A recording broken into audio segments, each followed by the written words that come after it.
Alô, torcida Chavante, estamos chegando com mais um episódio do ChavaCast e é um episódio especial, gurizada. Episódio de número 90. E em 3 anos de podcast aí, né? Em dezembro a gente completa 4 anos.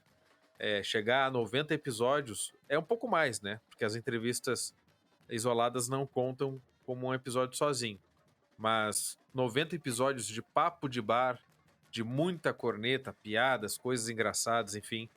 É muito legal chegar nessa marca e temos que agradecer a vocês que nos acompanham, nos ouvem e também a nossa parceria KTO, nossa primeira parceira da história, né, cara? Nunca vamos esquecer da KTO. E quem tem apostado na KTO, quem é bom de aposta, tem feito uma grana boa, hein? Porque geralmente os jogos do Brasil têm umas odds bem interessantes e eu acho que a maior odd até de Brasil e Manaus, eu não me recordo de cabeça.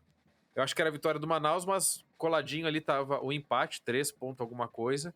Quem apostou no empate triplicou aí, mais do que triplicou o valor investido, né? Então parabéns para quem apostou, espero que esteja feliz, porque o empate, vou abordar isso daqui a pouco, é um empate num campeonato curto com 19 rodadas nessa primeira fase. É um pouco preocupante, mas nada fora do normal, né? É Brasileirão, a gente sabe como é que é. Eu sou o Pedro Henrique Krieger. Hoje estou sozinho aqui e não fomos punidos com perda de mando de campo, não é nada disso. É que a gurizada não conseguiu participar. Você sabe, a gente é um podcast independente. Temos os nossos outros afazeres, né? Então nem sempre a gente consegue participar com todos, tanto que tem uma rotatividade aí que não é feita numa planilha, mas é quase isso, né? Sempre tem alguém faltando, alguém chegando, mas faz parte do rolê, tá? Eu separei algumas coisas para falar sobre esse jogo, gurizada, porque a gente não pode ficar sem o nosso podcast. O Brasil que joga a próxima partida contra o Campinense, né? Um dos grandes da Paraíba, vai ser no Estádio Amigão, no próximo domingo às 5 horas da tarde. E o Brasil empatou com o Manaus em 1-1 na Baixada, você sabe muito bem. E o Campinense venceu, fora de casa, o Atlético do Ceará. E o Atlético do Ceará, para quem não sabe, foi um dos rebaixados aí do Campeonato Estadual. Então, a tendência é que seja um time aí que brigue para não cair realmente. Mas foi uma vitória importante do Campinense, né? Não dá para desfazer dessa. 3 pontos são sempre 3 pontos, né? Mesmo que o adversário seja mais fraco. Vamos falar um pouco sobre o Brasil, então. Acho que a partida, depois que acaba o jogo, a gente fica com a cabeça quente, né? Porque a gente sempre quer ver o Brasil ganhar. Mas depois que a gente bota a cabeça no travesseiro, relaxa um pouco, aí passa aí 24 horas, a gente consegue avaliar melhor como é que foi a partida. Ouvi também a entrevista do Gerson Testoni pós o jogo, né? A entrevista coletiva, concordo com o que ele abordou ali sobre a partida. E a gente dá para separar em pontos positivos e negativos, isso é algo que vai estar presente em todas as partidas, né? Sempre vai ter pontos positivos e pontos negativos, né? Eu acho que dos pontos. Vou começar pelos negativos, porque depois a gente ameniza com os positivos. Os negativos é a dificuldade de fazer gol, né? Botar a bola na rede, pimba na gorduchinha. O Brasil tem tido essa dificuldade. Tem um pouco de azar também, né? Vamos considerar. Bola na trave virou mato, né, cara? A gente bota a bola na trave direto. E se a gente analisar, até saiu o gol do Manaus ali, que foi aos 29, 30 do primeiro tempo, só dava o Brasil. O goleiro do Brasil nem trabalhou. O Manaus não jogava, não conseguia trocar passe, não conseguia fazer nada. Era só o Brasil jogando. E aí, claro, eles tiveram aquele gol e que muita gente. Eu vou falar da arbitragem com mais detalhes depois, mas o gol saiu de um erro de arbitragem, né? Teve uma falta anterior, teve ali problema também na cobrança do lateral, a origem do lateral, enfim. Mas dali o Manaus conseguiu achar o seu gol, né, cara? E aí, dentro da área ali, o Silvano, né? Um nome que a gente conhece muito bem. Parece até o destino nos ironizando. O Silvano bateu bem pra caramba ali, né? Um lance rápido, tirou totalmente do nosso goleiro e abriu o placar, e aí mudou todo o jogo, né? Mudou totalmente o panorama do jogo. No primeiro tempo, o jogo ainda ficou um pouquinho mais aberto, assim, né? Com o Manaus não tão fechado. Mas no segundo tempo, o Manaus fez o que a gente muitas vezes já fez, e eu sinceramente não julgo, né, cara? É jogo. Jogo é jogo, o jogo é jogado, né? O peixe é pescado. Vale 3 pontos, né? Valia muita coisa numa estreia fora de casa, na Baixada, e o Brasil é difícil de ganhar. Esse Brasil, né? De 2022 é difícil de ser vencido em Pelotas, então um resultado excelente, né, cara? E aí o Manaus baixou as linhas ali, fechou o corredor central, como disse o Testoni. E aí o Brasil teve muita dificuldade. Eu não ia falar dos pontos positivos agora, mas o Vini Peixoto é um jogador que me deixou muito feliz. Ele jogou muita bola. E não digo assim nem de lances maravilhosos, sei lá. Quando a gente pensa em jogar muita bola, a gente pensa no Benzema na Champions League. Mas ele movimentou o jogo, foi pra cima, muito arisco, né? E com muita vontade, brigando ali. Ele não é um cara grande, assim. Não é um guri grande, né? Ele brigando muito pelos lances, movimentou demais. Gostei muito da participação dele na partida. O empate em casa, né, cara, é um ponto negativo. Por mais que as circunstâncias do jogo eram depois do gol do Manaus, ficaram muito adversas, né? Mesmo depois da expulsão do jogador do Manaus, o Manaus estava muito fechado, então era tentar jogar pelos lados, né? E cruzamento na área, e chute de média e longa distância. Era o que o Brasil estava tentando fazer. Até o Gilberto Alemão arriscou de fora da área e chutou bem, né? Passou perto do gol ali do Manaus. Mas era um jogo muito adverso, né, cara? E o Brasil, sem um centroavante clássico, né? O centroavante que eu gosto, que é aquele cara gigante na área ali, só esperando para cabecear, para empurrar para dentro do gol. Ficou um pouco mais difícil. O Thiago Santos fez muita falta nessa partida. E aí, vocês podem avaliar se o Thiago Santos é bom ou não, porque eu vejo que tem muita discussão sobre isso, né? Se ele serve ou não pro Brasil. Mas era um jogo para um cara como o Thiago Santos estar em campo ali naquele momento. Era um jogo para ele, né? Para brigar com os zagueiros ali. Até porque o zagueiro do Manaus, um que já jogou aqui no Rio Grande do Sul por várias vezes, né? Ele jogou muita bola. Estava muito presente ali nas jogadas de ataque do Brasil. Então realmente fez muita falta ter um Thiago Santos ali para brigar por essa bola, né, cara? Claudinho, né? O capitão da equipe. Não tava lembrando o nome dele. Mas assim, e os pontos positivos, né? Agora sim, falando só dos pontos positivos. A gente já falei um pouco ali do primeiro tempo. Depois do gol sofrido, o Brasil ali meio que se desconcentrou. Mas em seguida já estava em cima do Manaus de novo.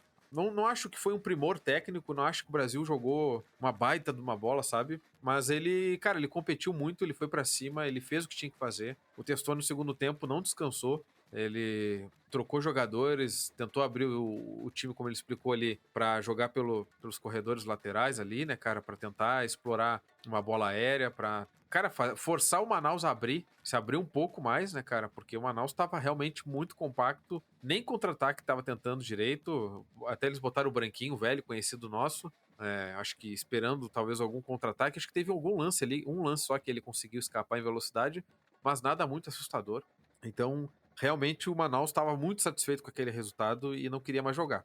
Bom, e outro ponto positivo, o Vini Peixoto, né, que eu já falei. E, cara, e um ponto negativo geral, que aí não envolve o Brasil em si, é a arbitragem, né, cara? Pô, a gente tá certo que os principais campeonatos nacionais hoje, tirando a Copa do Brasil, né, falando de divisão, é a Série A e B, né, é a elite do país, né? Apesar de jogar brasileiro também, de certa forma, é uma seleção, né, dos maiores clubes do país, porque não são todos que jogam o Campeonato Brasileiro, né, um número limitado de clubes. Mas, cara, mesmo assim, uma arbitragem não pode ser tão fraca numa Série C de Campeonato Brasileiro, no terceiro escalão, que vai definir 4 equipes que vão ir para a Série B, e que também, né, na outra ponta, podem cair para a última divisão nacional. Então, cara, a arbitragem foi horrenda, cara.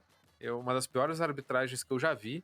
Porque às vezes a arbitragem ela é ruim porque ela erra um lance capital e que muda todo o jogo.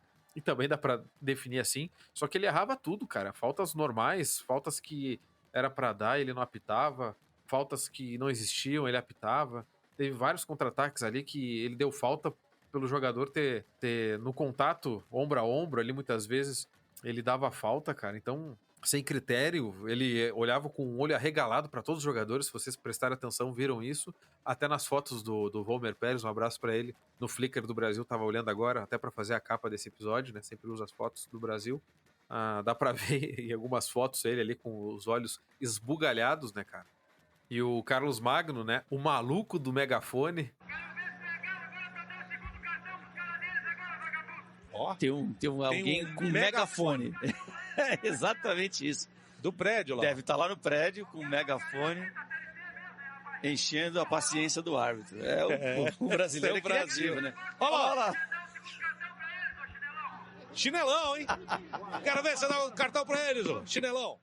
Nacionalmente conhecido pelo que fez aí na partida, deu o recado ali depois do intervalo, né, cara? Chamou de chinelão. Um detalhe, um comentário aleatório aqui. Eu vi que muita gente de outros lugares não conhecia essa expressão, né? Chinelão. Então foi muito legal aí, levando conhecimento geral para o povo brasileiro.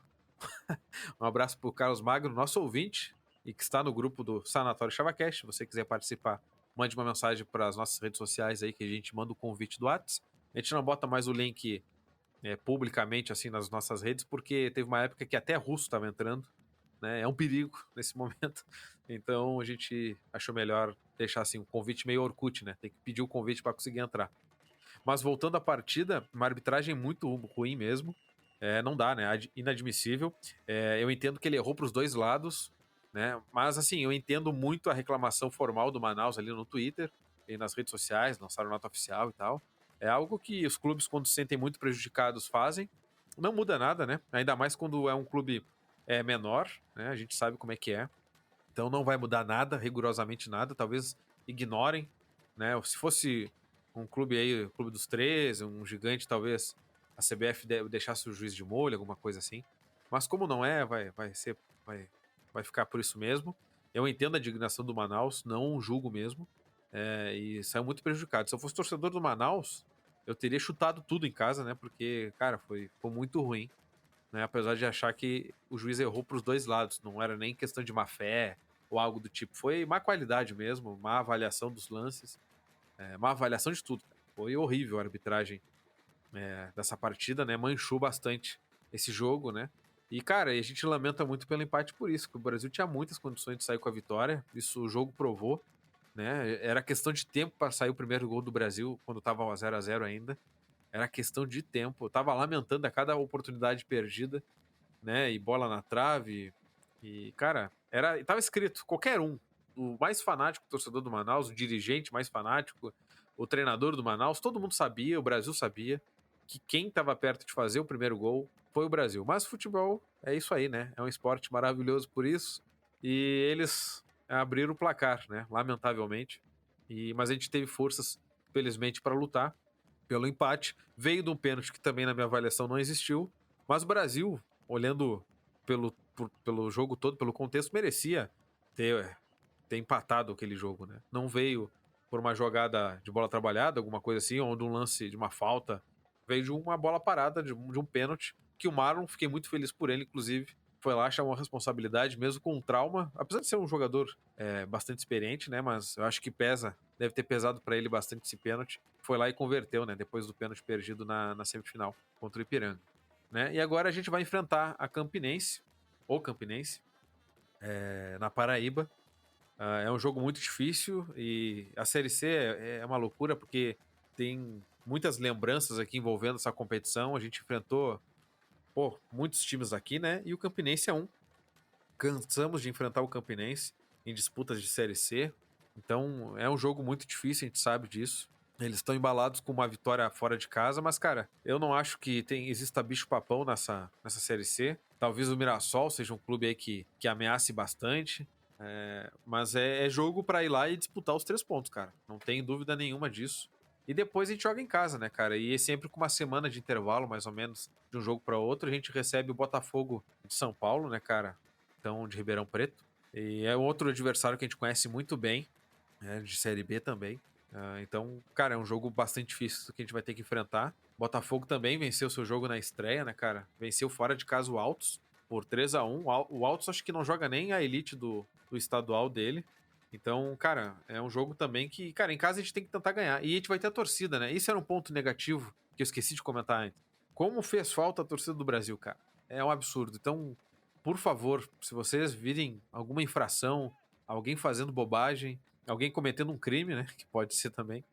Denuncia aí, cara. Eu sei que às vezes a gente não quer se incomodar, né? Mas, cara, o Brasil não pode ser punido desse jeito. E há de se dizer também que o Brasil é punido exemplarmente e outros clubes não são punidos em nenhum momento. E eu falo exemplarmente, não é nenhum elogio, não. É que o Brasil ele é usado como bode expiatório, né? Como É para mostrar para os outros que é assim que se faz, só que os outros não são punidos. É brabo. Mas, tirando esse fato aí da justiça desportiva, cara, a gente não pode ter a Baixada sem a torcida, cara. O Brasil não é um clube sem torcida. E o sócio do Brasil, o torcedor do Brasil, aquele que paga ingresso, aquele que escolhe algum jogo para ir porque não pode ir a todos, aquele que é sócio, né? Ele merece estar lá, ele tem que estar lá, né? Ele faz parte do jogo. O Testoni falou também na coletiva que o torcedor do Brasil joga junto, é o 12º jogador. Tenho certeza absoluta, não dá para comprovar porque a vida não tem como voltar, né? Ficamos no C e C, né? Mas, cara, com a torcida do Brasil ali, a gente teria vencido esse jogo, né? O Manaus não teria segurado a pressão, né? E o Brasil realmente perdeu muito sem a torcida, cara. Perdeu muito, cara. O clube Grêmio Esportivo Brasil, ele se torna muito comum sem o torcedor, cara.